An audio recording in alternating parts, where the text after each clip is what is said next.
हम पूनम करण अपन मिथिला चैनल सबके प्रणाम करै छी। आई हम एक खिलौना गाबि जा रहा छी, नीक लागत लाइक करब, चैनल के सब्सक्राइब करब, कमेंट में लिखब।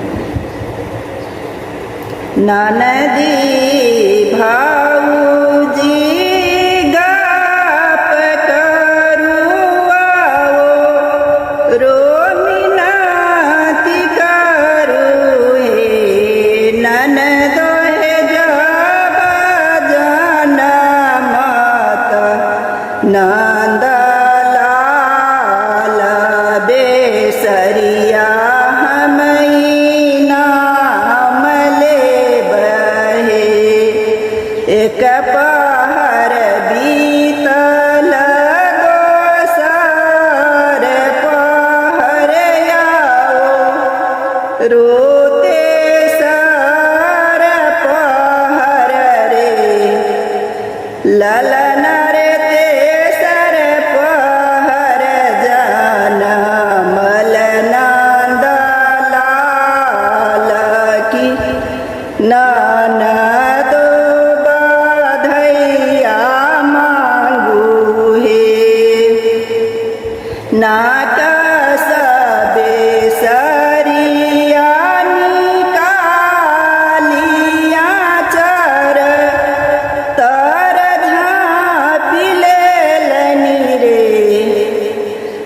ननदी हे करहल करिया के जोत बेसरिया मोर हेराय गेलै हे।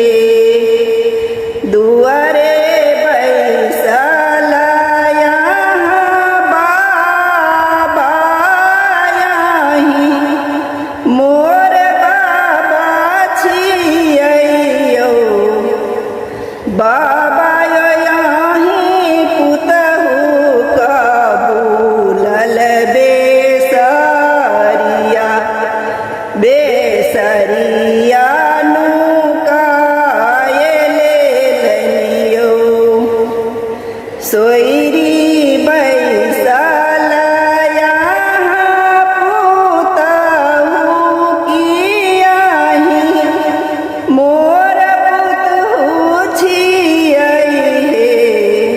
पुतहु हे दाय दियौ नाक के बेसरिया बेटी मोर पाहुन हे। भनसा करैत यहाँ माँ की आही मोर अम्मा छियै हे। अम्मा हे आही पुतहु गछल बेसरिया तनुकाय धयलनी हे। सोयरी बैसल मोर पुतहु कियाहीं मोर पुतहु छियै हे। पुतहु हे दाय दियौ नाक के बेसरिया बेटी मोर पाहुन हे। पलंगा सुतल मोर भैया कियाहीं मोर भैया छियै हे। भैया हे तोहे धानी कबूलल बेसरिया बेसरिया नुकाय धैलनी हे। सोयरी बैसल यहाँ धानी कियाहीं मोर धानी छियै हे। धानी हे दाय दियौ नाक के बेसरिया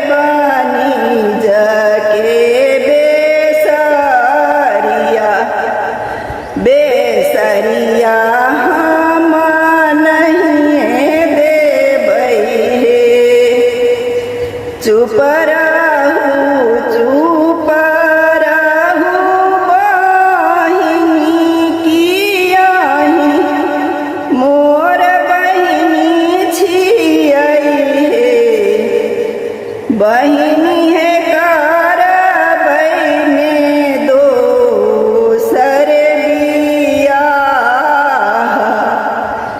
बेसरिया हम कीन देबै हे कहाँ गेली किए भेली ननदी कियाही मोर ननदी छियै हे ननद हेलाए जइयौ नाक के बेसरिया सौतिनिया डर हे नाक बेसरिया निकाल लेलन भुइया में पटक देलन हे ननद हेलाए लियौ नाक के बेसरिया